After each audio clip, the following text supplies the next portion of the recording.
Hello everyone, welcome back to my channel. Today's movie recap is going to be on the movie The Uninvited that came out in 2009. I feel like this movie gets overlooked, and I really like the plot twist within this movie, because if you watch this movie for the first time and you don't know what's going on, you won't catch the little details the first go around, but the second go around you will catch all of the little details. If my content interests you, stick around as we're going to dive into the movie The Uninvited. Nice try, sweetie. I'll send you a copy. Welcome back, Roger. Good to see an old brother around here. Yes, of course it is. Did you see that movie, Night of the Living Dead? I don't think I want either of those things. The movie starts off and we're introduced to three of the characters within the movie. We have Anna, her boyfriend Matt, and also Alex, which is Anna's sister. Anna ends up going home during the party because Matt tried to make some advances on her, but she was not comfortable doing that, so she decides to go home with Matt chasing after her and her sister asking where she's going. She wanders in the woods. She comes across some bags in the woods. One of the bags open and there's a body in it. It's a young girl with red hair, and when Anna runs off, their head like turned in her direction.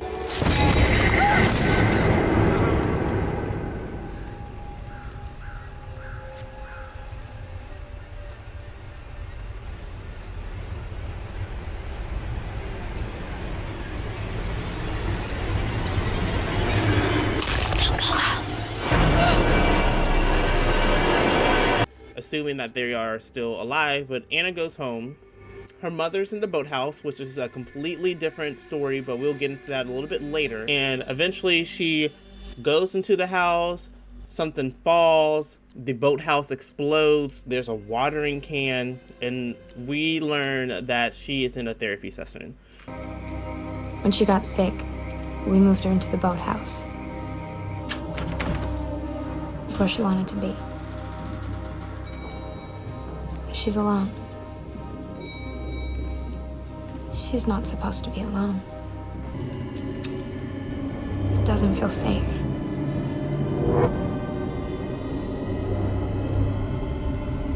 There's something evil in the house. So it's been about 10 months that she's been sent to this mental institution, and she gets released from the therapy after having the conversation with the doctor in the room. And he tells her straight up, go finish what you started. Finish what you started. Keep that in mind for later in the movie. Now, before Anna leaves, she gets approached by this other patient that is right across from her room, talking about oh, do you think they really fixed you? They didn't fix her, and that she will be coming back very soon. Very foreshadowing. Pretty little Anna, going home, sweet home. I'll be lonely. I really gotta go. There was so much blood, wasn't there, Anna?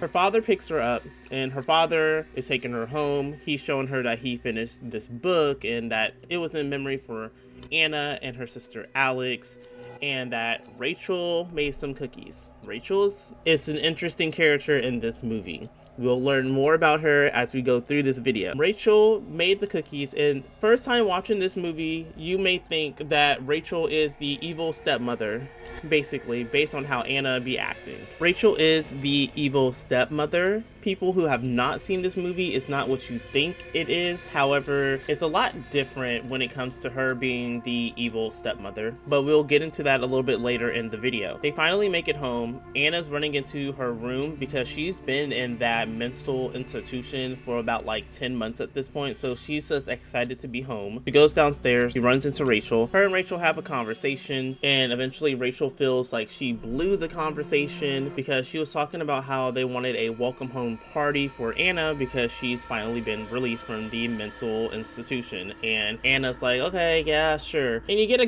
glimpse of like Anna not really liking Rachel, but we're not really given a reason why she doesn't like Rachel so far. Anna goes outside because she wants to go swimming, and eventually she runs into her sister Alex. First time watching this movie when I was younger, I thought Alex was Jennifer Lawrence for the longest time, but it's not Jennifer Lawrence. She just, I don't know, it's like first glance I thought that was Jennifer Lawrence, but this is not Jennifer Lawrence. But it would have been crazy if that was Jennifer Lawrence, because the stepmother is Effie from the Hunger Games, but that's a whole different story for another day. Alex and Anna reunite at the boathouse. They end up having a conversation. They're sitting outside on the deck, and Alex ends up opening up that she felt deserted because Anna had to go to the mental institution because of the death of their mother. They're having an argument. They're going back and forth. Anna's reassuring her that it wasn't like that, and that anything that Alex sent her, she didn't get it because she was under the impression that the doctor probably took it away to keep it away from her. Alex talking about some, no, it's not the doctor. I know exactly who it is. Alex! You know, I was stuck here with those two while you went off searching for your inner psycho. Alex, you don't know what it was like in there. She was my mother, too. What are you talking about? The playlist I made you, the letters I wrote. I didn't get anything, Alex, I swear. Maybe Dr. Silverling didn't want me to see them. No. It wasn't Dr. Silverling. Oh, he's such an asshole. She goes back into the house. Her and her father are having a conversation. He isn't really responding to her. He's just listening to her rant, and she's just ranting and raving about him not sending the letters and her telling Anna about his new girlfriend, which was Rachel. So she's saying all this to his face. He's not responding to it. She storms out the house and just goes off into the woods. At some point, Anna goes back into the house. She's in the kitchen with Rachel. They embrace. Rachel talking about some, oh, she's clean now, because earlier when they first had their encounter, she was actually coming back from a run, and she was looking in the kitchen, as in her, Anna. She was looking around in the kitchen, and she realized that the chalkboard was taken down. Rachel didn't think they needed to chalkboard anymore, but based off of Anna's reaction, she's like, yeah, we do. My mother had to chalkboard. She ends up going upstairs to the attic. She ends up finding an old bell, the chalkboard, and then also she finds a picture. Now in the picture, it's the family, as in the dad, the real mama, and the sisters. But Rachel was also present in that picture. And it is revealed at that point that Rachel was the caregiver for their mother, and their father had an affair with the caregiver when she was sick. And the father ultimately decided to get married to the caregiver after their mother passed, which is crazy because I was just rooting that she was just going to be an evil stepmother like Cinderella. But no, you over here sleeping with married men. And then the father ain't shit either, because you're trash for smashing another woman and having an affair when your wife is in sickness. That's just wow. But I'm not surprised, because men do that in real life. The movie cuts over and we're now in Anna's room. She has the bell on her nightstand, and she ends up waking up because she hears the bell chiming and her door opening. Eventually she looks to like the corner of her room, and she sees a body dragging itself towards her, grabbing her leg on the bed. But then she wakes up. Lo and behold, there's Alex walking into her room asking her what she's doing, and she sees that Anna had the bell on her nightstand and she was mad about it. And Anna was confused because she said that the bell was used for their mother, so whenever she needed help or she needed them, she had the bell to ring in order to alert them. Alex informs Anna that the bell was actually bought by Rachel. Rachel bought the bell so that she can know when mom was coming into the house while she was busy doing things with their father. Anna's in disbelief about it, but Alex tells her that at least she knows the truth. And this is very foreshadowing what she says, because Anna ended up saying that she was trying to get back at their father, but Alex was like, I'm already past by getting back at dad. I don't know. I was in the attic and... Okay, well, that's where it should stay. I hate that bell. Why? It reminds me of Mom. What are you saying? She went into a goddamn pet store, bought a bell, came home and tied it around Mom's wrist. And do you know why? So that she could hear Mom coming while she was busy writing Dad. You're making that up. Okay. Why would I do that? To get back at Dad? Trust me, Anna, I'm way past getting back at Dad. So the next day happens. Anna's putting up the chalkboard. She's putting it up terribly. Because I was just looking at it. I'm like, did you take the hammer and swing it with your eyes closed? Because it looks like you're about to make a big hole in that wall. Rachel comes in and she says exactly what I was thinking of. Oh, well, you probably needed a sledgehammer. And Alex exits the room to go outside to go swimming. But Anna was about to leave. But Rachel ends up having a conversation with her, telling her how she was different and that she wants all this to work out between them. And that she understands that the norm is to hate your father's girlfriend and stuff like that. So she wanted Anna to stay there long term, as in, we don't want to send you back to the mental institution. And Anna was like, I intend to stay here, putting the hammer on the table. When she walks outside, she confesses to Alex that she was swinging the hammer with her eyes closed. Don't know how true that is, but girl, if you was, wow, that's crazy. Anna, what? Who? What? Alex and Anna, they go swimming. Eventually, this boy shows up on this boat. I guess this is how they get groceries delivered back in 2009, because I've never seen something like this before, but I live in the city, so I don't know. Maybe this is something in Alaska. However, Matt pulls up with some groceries in the boat and drop it off. Alex deserts Anna so she can talk to Matt, and whenever they were having a conversation, Matt told her straight up, the night that you went back home for the party, I followed you and I saw everything that happened. But I was worried about you. I mean, I even went looking for you. What do you mean? I followed you home that night, Anna. I was here. I saw everything. Rachel showed up at some point, letting Matt know that he doesn't need to come back anymore. Well, for one, he was already late. And then for two, she just told him straight up like, oh, don't worry about it. I got it. At some point, Anna ends up going into her father's writing room office because he's a writer. So she ends up going in there. She finds a glass ball, and the glass ball is from her dream. And she's trying to remember all the bits and pieces of what happened the night of the party and the night of the fire. But she still is not putting two to two together on what happened. It's just little bits and pieces here, and she's able to see certain things to trigger certain memories. And then she got up and she went to the boathouse because she heard the bell chiming again. When she gets there, she collapses to the floor at some point because her mother is approaching her, pointing at the house, and Alex walks in and finds her, asking her what is she doing, and she informs Alex that her mother, well, not her mother, their mother was trying to warn them about something, and that the fire was not an accident, and that she's been trying to tell her that the person who's behind the fire is Rachel. So the next day, Alex and Anna are sitting in the bathroom and they're having a conversation about what's the next course of action for them, because now Alex is on the same page as Anna of this is what happened, steps 1, 2, and 3, this is why Rachel did this, and then boom, the fire happened and mom died because she was left unsupervised, right? Rachel ends up hearing I don't know if she heard the whole conversation or not. I don't know how long she was standing at that bathroom door for, but she ends up knocking on the door, inviting them to go shopping. Alex says straight up no, but Anna can go. And Anna was like, well, why would I go shopping? And Alex said straight up, look, you said that Matt told you that he was here the night of the fire. Go into town, go to the store where he works at, and talk to him to find out some more information. While she's out of the house and while you're gathering information, I will be at home and I'll go through her personal belongings to see if I can find any clues. Anna caves in and decides to go. Listen, I'm going into town to do some shopping for this party. Would you like to come? Have some retail therapy, maybe grab lunch? I'm totally hungover and I'm expecting a headache later. But Anna wants to come. What? No. Shh. What about Matt? You could see him, talk to him. I thought you said he came back to the house that night. How about it, Anna? Come on. You can go and I can stay here and dig through her stuff. Come on. She has to go put something cute to wear. You little sucker.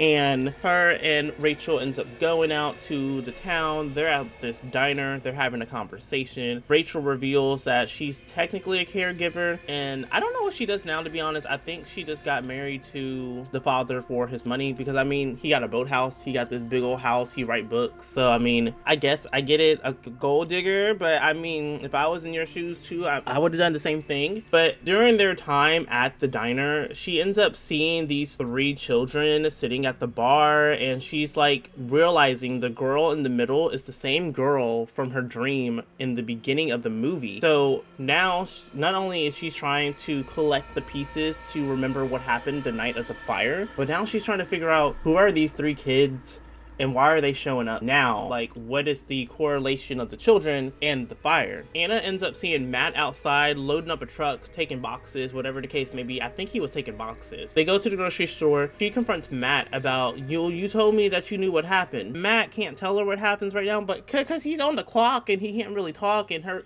his boss back there talking about strawberries being fresh. Matt, those berries aren't getting any fresher. Yeah, okay, I'm coming. He tells Anna that he will swing by at the Rock. I guess the Rock is an island. That's the only thing I can think of. Who knows? But he said he was going to show up that night, and he's going to fill her in on what he saw the night of the fire. Rachel overhears the conversation. Rachel grabbing Anna, telling Anna, come on, girl, we gonna go. Matt, don't worry about getting any more groceries delivered to our house. I'll be handling that now. Thank you for your services.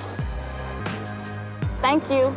I'm like, dang, like, you serious right now? Like, fuck your boss. And then fuck Rachel eventually walking in. You should have just been straight up. Like, I don't know why you're tiptoeing around the bush about the whole situation. Just open up and say what happened. You're taking 20 years to say what happened. And then lo and behold, you never even got a chance to say what actually happened. By the time Rachel and Anna gets home, Anna's father is at home, and Anna goes into the house to go upstairs to go find Alex. But before she makes it upstairs, she overhears the conversation between her father and Rachel. Rachel thinking it was too soon for her to be released. At the first time watching this movie, I disagreed with that. I'm like, no, like, she seemed perfectly fine. I mean, it's just like a trigger response right now, and she's just trying to get all of the different clues in order for her to remember what happened the night of the fire and her mother dying. Like, that's all she's trying to do. When the first time me watching it. Second time of me watching this, I'm like, oh, Rachel, you low-key right. I still don't like Rachel, and I don't like the father because, I mean, they were having an affair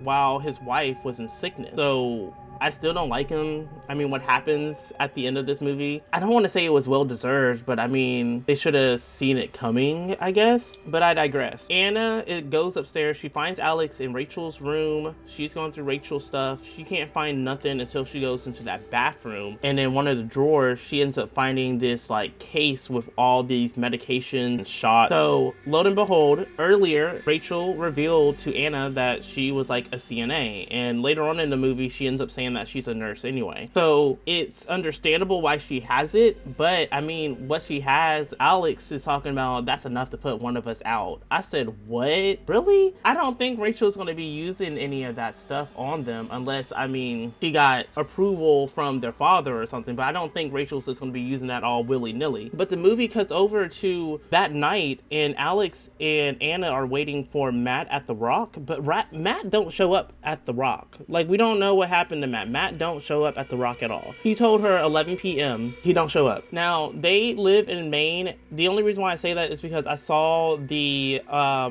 tag later on in the movie on one of the cars. So I'm like, okay, so they live in Maine. I'm thinking where they stay at, they don't have lighthouses, and that Matt just accidentally like wrecked the boat or crashed, whatever the case may be, because the only way that he got there was by boat. So I'm assuming that he didn't drive up there, because if he did, they would have found his car later. So I'm assuming that he took a boat and then unfortunately the boat crashed or something. That's what I thought at first, but no, it is now later in the night. Matt climbs through Anna's window and he's like wet. He's telling her about how he felt weird and that he was cold and it felt like he fell on his back. He was just like trying to figure out what was going on. When she tried to comfort him, it's like his back started, like, not even his back, his spine started popping out, and he like grabs hold of her wrists, telling her not to let go. She ends up letting go of him, and then she wakes up. Like, she leaves the room and then she wakes up. What happened to your back?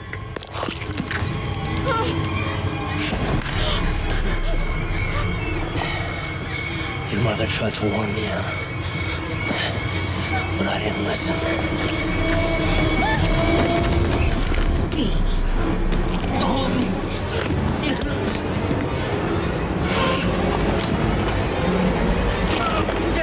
And when she goes outside, her and Alex end up seeing Matt being lifted out of the water by a helicopter because he died. So he was on the way to see her, but I was right. Like, the boat wrecked or something, and he ended up drowning. The police officer fills in Anna about what happens, sends her condolences about the situation, and then he leaves as they're trying to get more details on what happened. When Anna, Rachel, their father, and also Alex, when they was about to go back into the house, Anna wanted to talk to her father. She ends up filling him in about what Rachel said at the shop to Matt and her, and he's kind of like in disbelief about it, and he's like, why would Rachel say something like that, blah blah blah. After that scene, there is a scene that comes up that is like, she's in the bathroom crying, and she tells Alex what happened.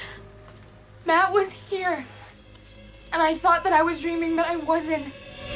Anna. And he said that Mom was trying to warn him. Okay, how can that be? He was holding me. Anna, listen. Look! And Alex talks about how they should like investigate who Rachel Summers is, because that's her first and last name, Rachel Summers. So they had to go find out who she is and what's actually going on. Before that scene, I didn't even know this scene existed until I watched this movie, but it's a deleted scene. In the deleted scene, right after that, Rachel is in Anna's room, like putting her stuff, not even putting her stuff, what was she doing? She was like grabbing like her sheets and stuff, and she was gonna wash her sheets. When Rachel leaves the room, she said, next you accuse me of something, say it to my face, because your dad told me everything. And see, that should have been enough for Anna to be like, let me just shut the fuck up and like leave everything alone, because all this stuff, because it's literally them two against you right now. And Loki, the dad says that a little bit later, and I will talk about that too. But literally, girl, is them two against you right now. Rachel already view you as a crazy person, and your father, Loki, is on the same spectrum as Rachel of like, you kind of crazy, so you may want to chill out for a little bit, or they're gonna send your ass back to that mental institution. And I know you don't want to go back there because you just got out. You've been there for 10 months and you just got out. Fast forward, Alex and Anna is doing this whole investigative journalism stuff, acting like they're Gale Weathers from Scream. They're calling all of Rachel's old employers. They ended up finding out that Rachel actually changed her name at some point, and that in the records, there is no record of a Rachel Summers in there. So Anna ends up confronting Rachel about the whole situation. Mind you, this is a Friday night. Rachel's getting prepared for this big dinner. I believe she spoke about this earlier in the movie, and she was talking about how she was going to have either some investors or editors coming over because their father was a writer. So she ended up inviting all these people over. She was already anxious. She was feeling judged by everybody. But Anna confronted her before the events of the party. So now you putting Rachel even on more edge, because you telling her straight up, we know your name ain't Rachel Summers. We know that you changed your name at some point. Who are you really? What's your real name? Blah, blah, blah, blah, blah, blah, blah. What's your real name, Rachel? What did you say? The State Nursing Association has no record of a Rachel Summers. Where do you think you're going? To talk to my father. Hannah, he's very concerned. He's beginning to think that it was a mistake letting you out. Rachel like, girl, get out my room. I got guests coming soon, and go put something cute to wear. Now get out. I have guests coming. Alex wants to sabotage the party, but Anna wants to leave it alone and leave it as is right now. And then if they need to get their father involved, they can. So that's when their father informs her that, hey, Rachel's really nervous. She feels judged. She feels very uncomfortable. Can you give her a hand? Anna like, okay, fine, whatever. So she goes follow Rachel into the kitchen. Anna's better than me because, I mean, if you don't like Rachel, you shouldn't have came to the party. If you didn't like Rachel and didn't want to be around her, you should have just stayed upstairs. It's like, I get it. Y'all are trying to get some information on this woman and dig up some dirt, but like, you should have just, if you don't like her, just stay upstairs and don't come out to the party. Just wait till everybody leaves, because this upcoming scene would not have happened. Anna follows her into the kitchen. She tells her that she wants to help. They put this not even pot roast, what was it, like a shoulder onto the table, and she was about to take out the trash. When she was about to take out the trash, the trash like ended up moving. And this scene here is the scene where I was like, girl, you need to go back to that mental institution. Like, it should have started when when she was seeing the children and nobody else was seeing them. But this scene here was like, I don't know why, but this was the scene that triggered me into saying, girl, you probably want to go back to that mental institution, because like you are seeing things now. Like you are visualizing that bag moving, and when you open the bag, there's nothing in there. But when that hand rolled underneath the oven and you looked underneath the oven to grab it, a boy's gonna pop out and try to grab you and tell you you're next.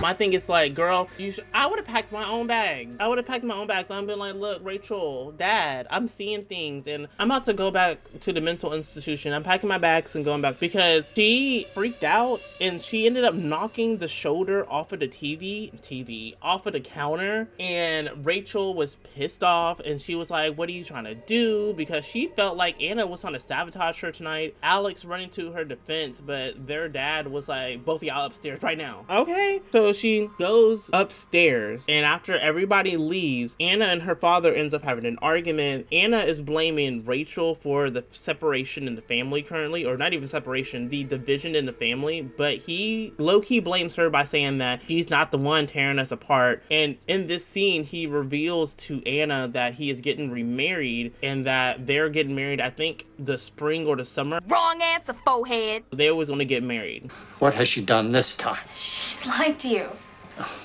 About what? About everything. About her name. Do you even know where she's from? I'm not going to dignify that with... She wants you for herself. That is ridiculous. God, if Mom could see you now, siding with that bitch who's trying to tear us apart. Rachel isn't the one who's tearing us apart. Tell me. Yes, Anna. We're getting married. Sometime this fall. And I'm just like, dude, this is crazy. Like, your wife was in sickness and you're marrying the woman that you had an affair with. Like, how you get them is how you lose them. So what makes you think she's gonna stay loyal to you? Like, come on now, like, be for real. The father ends up leaving to go to New York. Now, I talked about this earlier where I said that the tag said Maine. So the night prior, before the argument between him and Anna, he was telling somebody that he's going to be in New York tomorrow. So all of this happened within, I feel like, a 3-day span, including the weekend. So 3 business days plus the 1 weekend day. He told somebody that he was going to New York, but you live in Maine. From Maine to New York, that's like an 8-hour drive. There's no way that you went to New York and back within 1 day. And you'll get what I'm saying when I talk about the events of what leads up to the ending. Anna, Alex, and Rachel ends up going to Matt's services, and at his service, she ends up seeing the 3 kids. Again, I'm like, girl, just say you need to go back to the mental institution. You are seeing things at this point. These kids are not really here, and nobody else sees these kids. Oh, and did I forget to mention, this is the same girl from Series of Unfortunate Events. I knew she looked familiar. I knew she did. I just couldn't think of where I saw her from. She goes to their graves. She learns that it's the Wright family, and that the Wright family was this huge case in their town. Not even in their town, like a county over. What happened was Mildred Kemp became obsessed with the husband, and she ended up sedating the children, murdering them basically. So Alex and Anna are putting 2 to 2 together, because they're like, okay, the mother died with the Wright family, and then the nanny fell in love with the husband. So they are thinking that Miss Kemp, Miss Summers, and that Miss Summers is about to do the same thing. So Rachel's about to do the same thing that she did with them, and they have all the evidence in the world to prove it. And at the party, when she confronted her the first time about her real name, Rachel was trying to put some pearls on Anna, and she was telling her how those pearls were from an old patient, and she was My one good piece of jewelry. Where'd you get it? Oh, here. Someone gave them to me ages ago. A boyfriend? An old patient, actually. Really? Sounds like a nice job. putting it around her neck, and Anna felt like it was some kind of trophy because the pearls are the same pearls that belong to Miss Wright. So they just put all these little clues together, and now they're gonna get Rachel and turn her into the police. The entire time, Rachel is listening to their whole conversation. So Rachel leaves as they are sneaking around the house to find a way to get the pearls out of Rachel's room. Alex goes through the window as Anna goes downstairs to go get her keys. Why did you pour everything out of the bag onto the table? Like, if you're wanting to be discreet, you would have just opened the bag and grabbed the keys, but instead you decided to dump everything on what was it, a console? You just decided to dump everything on that little table to get those keys. Girl, like, be for real. You're being very disorganized right now, and you're making yourself look like very hot on the seat because your father isn't here. You're stuck with Rachel by yourself with Alex. So what do you think is going to happen at this point? She ends up going back upstairs, but she heard a noise. So when she walked into Rachel's room, she's trying to get the pearls. Rachel pops up out of nowhere talking about something. You want the pearl necklace? Like, you can have it. I don't want it. They mean nothing to me. Just take them. And Anna just sitting there staring at her, smiling, talking about something. We know. Girl, what do you mean we know? We know who's we? We know what? Rachel just looking at her confused, like, girl, take the pearls. I don't want them. Just take them. And she grabs the pearls, but then Rachel ends up trying to sedate her, but it doesn't work. Anna ends up like getting pushed back on the little makeup vanity. Next thing you know, she grabs a perfume bottle and hit Rachel upside the head multiple times. I'm just watching this in disbelief because I'm just like, what actually is going on right now? Because how Rachel is acting like it's coming from somewhere. Like, it has to be a reason.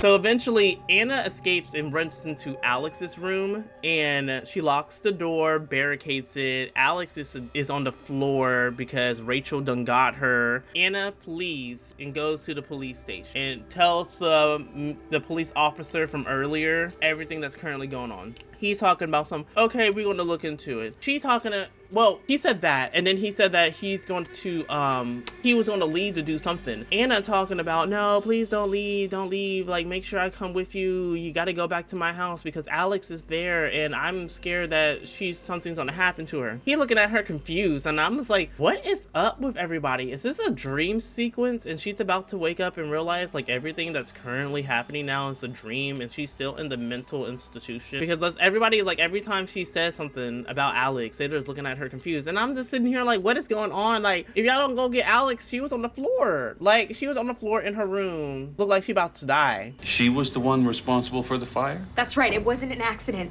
She murdered our mother, and now she's after us. Rachel is Mildred Kemp, okay? She's trying to kill us and marry our father just like she did to them. I want you to sit tight. Jerry is right outside that door. I'm gonna pull up Miss Summers on the system. No, there's no time for that. You have to go to my house. Alex is still there, and I'm afraid something's gonna happen to her. Nothing's gonna happen to anybody, Anna.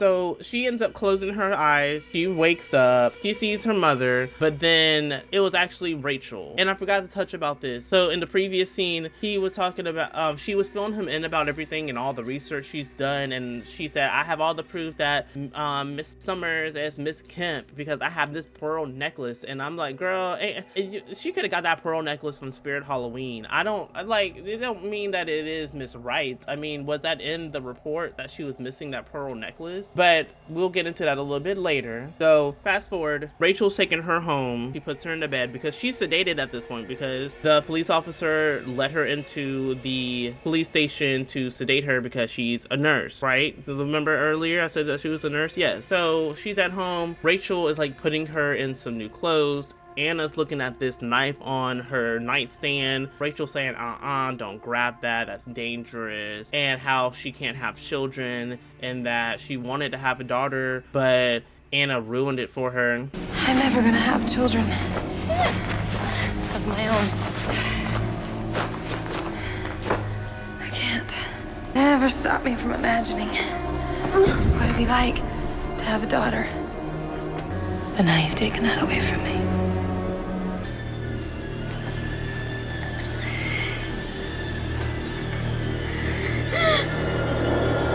And then next thing you know, Anna wakes up and it's like eerie quiet in the house. So when she like walks out of her room, she sees a puddle of blood and she decides to follow the puddle of blood. Not even the puddle, the trail of blood. And eventually she gets outside and at the trash can, Rachel is in there.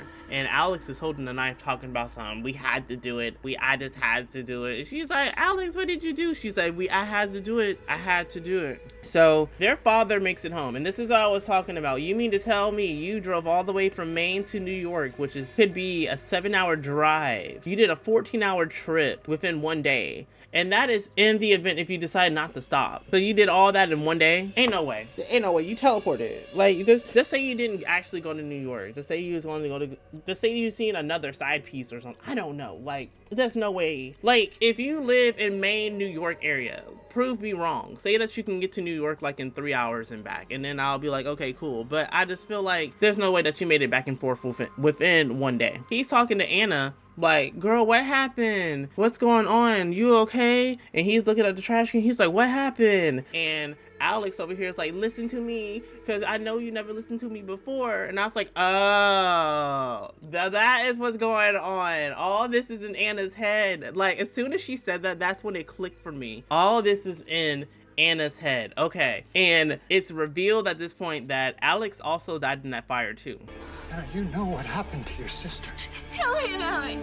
Don't believe him. She died. No, don't believe him. In the fire. It was a year ago. No, he's lying! Alex is dead. Anna don't want to believe it, so she goes approach like the window, the lights come on, and she sees herself with the knife and not Alex. I mean, look, that was a good plot twist in my opinion, because I was not expecting that when I first watched it. Now, the father's trying to figure out like, what do you mean you know what happened that night? What happened? Tell me. And she's like, get away from me. And she leaves and she goes back into the house. And now we get the actual sequence of what happened. So Anna comes home witnessing Rachel and her father having the affair as their mother is in the boathouse. And her mother was moving the boathouse when she got sick, and then Rachel apparently put that bell on her. So Anna's upset. She goes to the boathouse.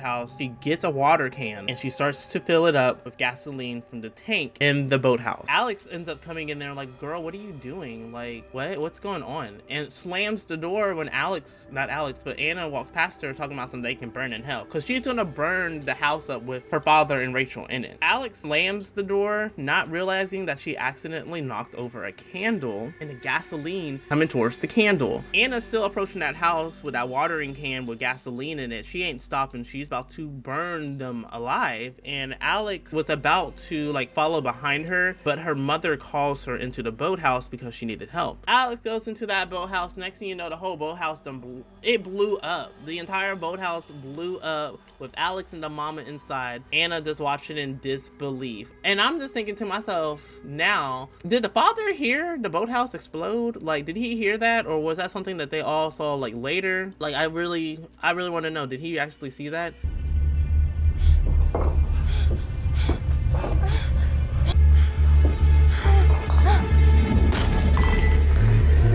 It's not our house anymore.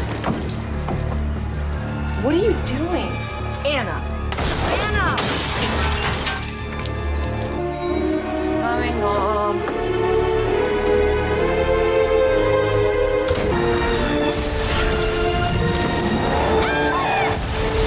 So fast forward, not even fast forward. The movie cuts over to like showing Anna in like present day in her little outfit and everything, right? And now she's like reminiscing about everything and how everything was not real, like as she was talking to her damn self. And if you watch the movie, if you've never seen this movie before, if you watch it for the first time, if you've never seen it, and then you watch it a second time, you'll realize that nobody interacts with Alex but Anna. And I never caught that until the second go around of watching the movie. Like, nobody interacts with homegirl. It's like, girl, bye. Like, you you're not even here for real. One thing that used to confuse me was the whole Matt situation. So I'm just like, what happened with Matt? Why did she kill Matt? Like, what was the whole deal with Matt? I think I finally figured out like 2 to 2 together. When Matt told her he saw what happened, I think that triggered something in her brain of like, I need to get rid of him because he's a witness of my crime and I don't need him to be here to expose what I did that night. So to keep Matt silent, she silenced him by letting go of him and letting him fall into the ocean. Like, that's the only logical sense that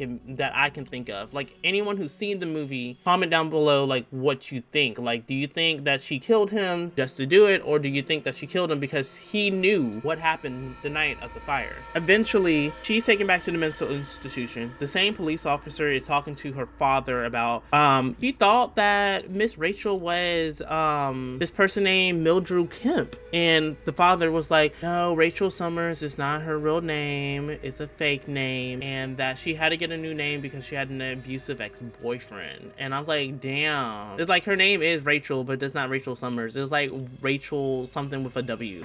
Her real name is Rachel Warshinsky. And Anna just looking happy. When she gets back to the mental institution, she's heading Rachel out of the picture with her fingernail, telling the doctor that she finished what she started. And the patient that grabbed her wrist at the beginning talking about, do you think they fixed you? Do you think this really helped? Blah, blah, blah, blah, blah, blah, blah. She ends up walking in, well, not walking into her room, but she just looks at her and I think she says like, welcome home or something, and closes her door. That's Mildred Kemp. And Anna just looking at it and smile. Girl. Exactly what you asked. Did what, Anna?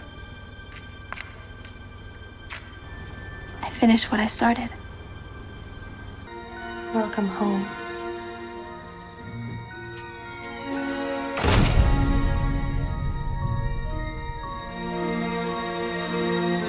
You had the whole T wrong. You was almost there. So like, Mildred Kemp was a patient of Rachel, and she's the one who gave Rachel the pearls. Therefore, she is the killer of the 30 children. Like, girl, it didn't click in your head like, oh my god, that's the person that killed those children. You fucked up for that. But no, you want to sit there and smile. Be for real. And that is all that I have for today's video. If you made it this far in the video, thank you so much for watching my content. If you enjoyed this video, give it a huge thumbs up. Comment down below how you felt about this movie. If you've seen this movie, did you catch on that Alex was not actually there the first go around? Or did it take a second watch for you to realize that Alex actually was not there? No one was interacting with her. And Anna just has not recovered from the incident that happened. I have another poll up with 2 different movies as well. I believe it was House on Haunted Hill and Tales from the Crypt Demon Knight. So if you want to see one of those on this channel next, participate in the poll, and I'll catch you next time. This is a little extra.